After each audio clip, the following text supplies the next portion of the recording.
চুপ ছাড়া করবেন কি? মুখ্যমন্ত্রী তো এই অবস্থা ঘটিয়েছেন, মুখ্যমন্ত্রী তো রাজ্যটাকে এই অবস্থায় এনেছেন, মুখ্যমন্ত্রী চুপ ছাড়া কি করবেন?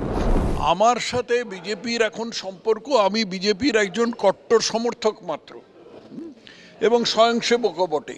একজন রাজ্যপালের হাতে নাম কাওয়াস্তে প্রচুর ক্ষমতা আছে, কিন্তু কাজে ক্ষমতা খুব বেশি নেই। রাজনৈতিক পটভূমিতে দাঁড়িয়ে যখন সামনেই একেবারে লোকসভা ভোট, তখন যার সঙ্গে কথা না বললে, যার সঙ্গে আলোচনা না করলে একেবারেই চলেন না, তিনি হচ্ছেন তথাগত রায়। আজকে আমাদের সঙ্গে রয়েছেন। নমস্কার। অনেক অনেক ধন্যবাদ আজকে আমাদের এখানে আসার জন্য। সবার আগে জিজ্ঞাসা করবো কেমন লাগছে বলুন। এখানে এসে তো ভালোই লাগছে, এটা পরিচিত জায়গা। এখানে আমি আগে একটা দুটো এরকম ইন্টারভিউ দিয়েছি এবং অন্য দর্শক হিসেবেও এসেছি, ভালোই লাগছে।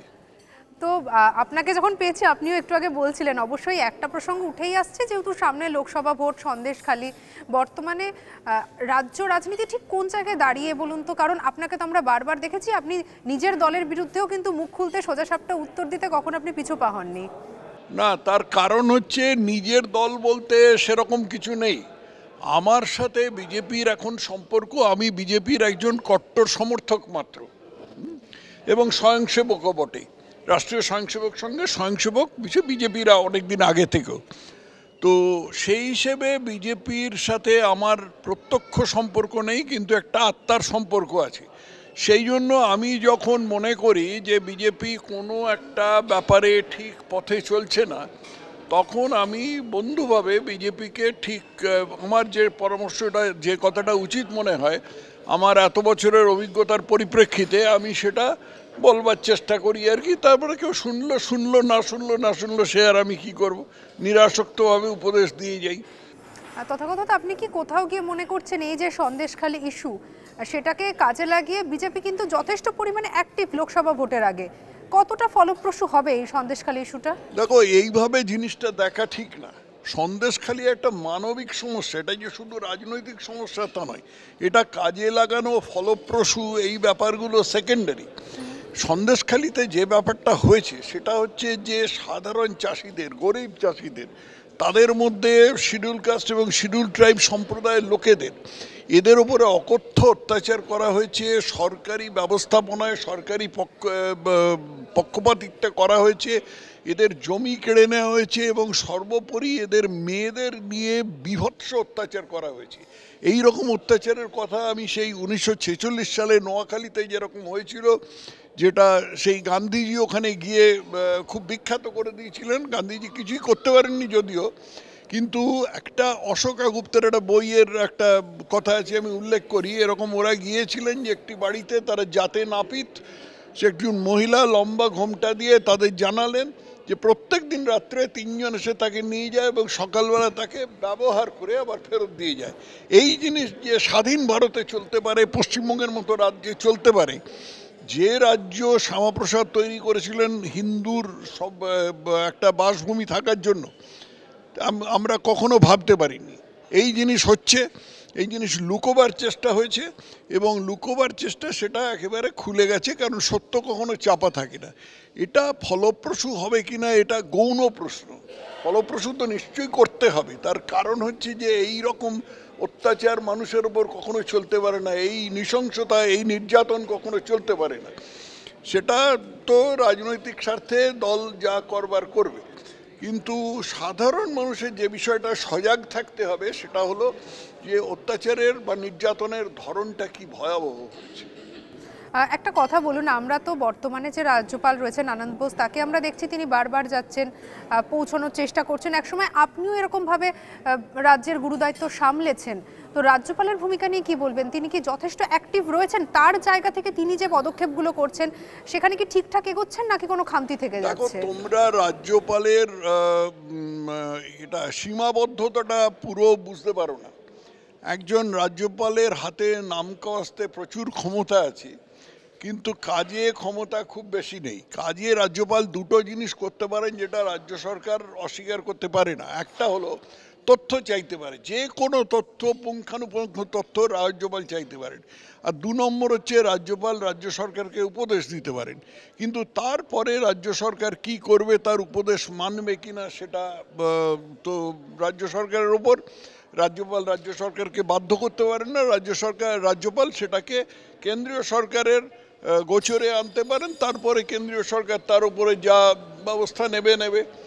এই এই সীমাবদ্ধতার মধ্যে সিবি আনন্দ বোস যেটা করছেন মোটামুটি ঠিকই করছেন, আমি হলে খুব বেশি কিছু করতে পারতাম না।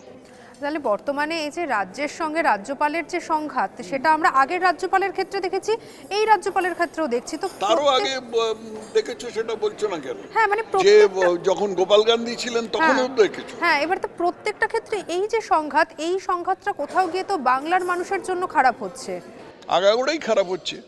গত 34 প্লাস বর্তমান 12 বছর ধরেই খারাপ হচ্ছে।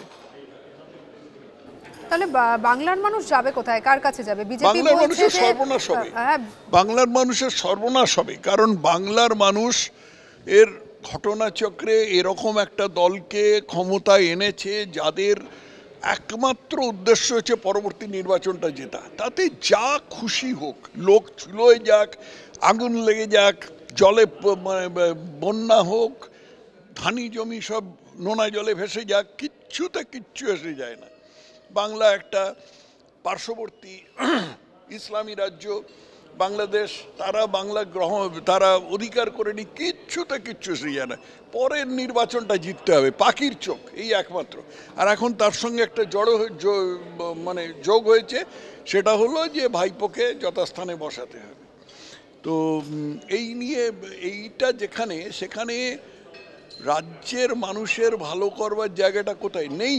রাজ্যের মানুষের ভালো যেটুকু ইনসিডেন্টালি করা হচ্ছে আর কি, অর্থাৎ এই উদ্দেশ্যগুলোকে সাধিত করবার জন্য রাজ্যের মানুষের যেটুকু না করলে নয়, সেটা বেশিরভাগই নামে কাজে নয়, যেটুকু করা প্রয়োজন সেটা করছে। রাজ্যের সর্বনাশ হয়ে গেছে। মুখ্যমন্ত্রী হিসেবে মুখ্যমন্ত্রী তো চুপ, সেভাবে তো তার কোনো পদক্ষেপ দেখা যাচ্ছে না। মুখ্যমন্ত্রী চুপ ছাড়া করবেন কি? মুখ্যমন্ত্রী তো এই অবস্থা ঘটিয়েছেন, মুখ্যমন্ত্রী তো রাজ্যটাকে এই অবস্থায় এনেছেন। মুখ্যমন্ত্রী চুপ ছাড়া কি করবেন? মুখ্যমন্ত্রী এর আগে মুখ্যমন্ত্রীর মোটামুটি পলিসিটা হচ্ছে এইরকম যে আমি ভারতের একজন অগ্রগণ্য বিরোধী নেত্রী, আমি সর্বভারতীয় ব্যাপার দেখে বেড়াচ্ছি, আমার দলের নাম হচ্ছে সর্বভারতীয় তৃণমূল কংগ্রেস। অতএব এই ছোটোখাটো ব্যাপারে সন্দেশখালি, নোয়াখালী এ সমস্ত ব্যাপারে আমার কোনো উৎসাহ নেই। তোমরা যা পারো করো, যা পারো এদিক ওদিক মারতে পারো, যা পারো করো, ধরা যদি পড়ো তাহলে কিন্তু আমি যাই না। আর সেটা তো আমরা সব ক্ষেত্রেই দেখছি, যেই ধরা পড়ছে তাকে দল থেকে তাকে করেছে। কিন্তু শাহজাহানের ব্যাপারে সেটা করতে পারছেন না দুটো কারণ। একটা কারণ সাম্প্রদায়িক, কারণ শাহজাহান মুসলমান এবং উনি তো ওর কোঁচড়ে থাকতে হবে 30% মুসলমান ভোট, তা না হলেও সর্বনাশ আসন্ন। অতএব উনি শাহজাহানের পাশে দাঁড়ানো ছাড়া কোনো উপায় নেই। এছাড়া শাহজাহান যা কুকীর্তি করেছে, তার কাছে পার্থ চ্যাটার্জি বা কালীঘাটের কাকু বা বালু বা অন্য যারা আছে, অনুব্রত মণ্ডল, এদের কুকীর্তি ম্লান হয়ে যায়। অতএব সেই কুকীর্তির মধ্যে ওর কতটা হাত আছে, ভাইপোশ্রীর কতটা হাত আছে, এগুলো তো সব দেখতে হবে। এগুলো এমন একটা ভয়াবহ অবস্থায় থাকতে পারে যে ওর শাহজাহানের পাশে না দাঁড়িয়ে কোনো উপায় নেই।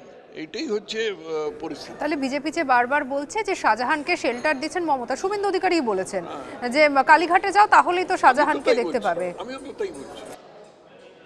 তো তাই বলছি, কালীঘাটে যেতে হবে না, শাহজাহানকে অন্য জায়গায় শেল্টার দিয়েছে, কিন্তু শেল্টার তো দিয়েছে, কিন্তু খুঁজে পাওয়া যাচ্ছে না কেন? এই যে বলছেন নিখোঁজ, সেটা কি ইচ্ছাকৃত ভাবে?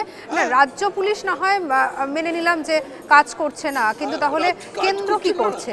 কাজ করছে, তাহলে কেন্দ্র কি করবে? কেন্দ্র কি বসিরহাট বা নাজাট বা ওই সন্দেশখালীর অন্দিসন্ধি জানে? স্থানীয় পুলিশ সে এক জায়গায় লুকিয়ে জায়গায় লুকিয়ে আছে। তারপরে স্থানীয় পুলিশ তাকে যখন বাহিনী যাচ্ছে তখন বলে দিচ্ছে তুই অমুক জায়গা থেকে অমুক জায়গায় চলে যাচ্ছে, আবার বলেছে অমুক জায়গা থেকে তমুক জায়গায় চলে যাচ্ছে। দাদা, একদম একটা শেষ প্রশ্ন করব, তো এই পরিস্থিতিতে দাঁড়িয়ে তাহলে তৃণমূল সরকার বলছেন যে সামলাতে পারছে না বা রাজ্যের একেবারে খারাপ অবস্থা, কিন্তু বিজেপি কি তার বিকল্প হতে পারে? একমাত্র বিজেপি বিকল্প হতে পারে। মানে কোন জায়গা থেকে বলছেন? তৃণমূল, আমি কোন জায়গা থেকে বলছি। প্রথম কথা হলো যে তৃণমূল যেটা করছে সেটা তৃণমূলের সকপলকল্পিত নয়। তৃণমূল সিপিএমের কর্মপন্থাটাকে একেবারে পদে পদে ছত্রে ছত্রে অনুসরণ করছে। ঠিক যেরকম করে সিপিএম খুন খারাপি চুরি চামারি করত, যেভাবে পুলিশকে এবং প্রশাসনকে দলদাস বানিয়েছিল, তৃণমূল ঠিক সেইভাবে করছে। তফাতের মধ্যে সিপিএমের একটা খুব কড়া সংগঠন ছিল, তৃণমূলে কোনো সংগঠন নেই। তৃণমূল মানে হচ্ছে একজন নেত্রী আর তার চারপাশ ঘিরে আছে 10,000 চোর। এই 10,000 চোর নিজেদের মতন চুরি করে যাচ্ছে। তাদের কে মানে তাদের করবার জন্য, সংগঠিত করবার জন্য কি উপায়? পুলিশকে উনি কাজে লাগিয়েছেন এই সংগঠিত করবার ব্যাপারে, এইভাবে চালাচ্ছেন। অতএব সিপিএম কোনো ক্রমেই এর জায়গা নিতে পারে না। কংগ্রেস একটা নখদন্তহীন সিংহ, কংগ্রেসের কোনো প্রশ্নই নেই। আর কংগ্রেসের যে সর্বভারতীয় নেতৃত্ব, তার কথা যত কম বলা যায় ততই ভালো। বিজেপি ছাড়া কোনো উপায়ই নেই। বেশ, অসংখ্য ধন্যবাদ দাদা, আমাদের সঙ্গে কথা বললেন তথাগত রায়। তবে আপনার নজর থাকুক আজ তাক বাংলায়, লাইক করতে ভুলবেন না, শেয়ার করুন, সাবস্ক্রাইব করে নিন। আর এখন আমরা রয়েছি হোয়াটসঅ্যাপেও, তাই ফলো করতে ভুলবেন না।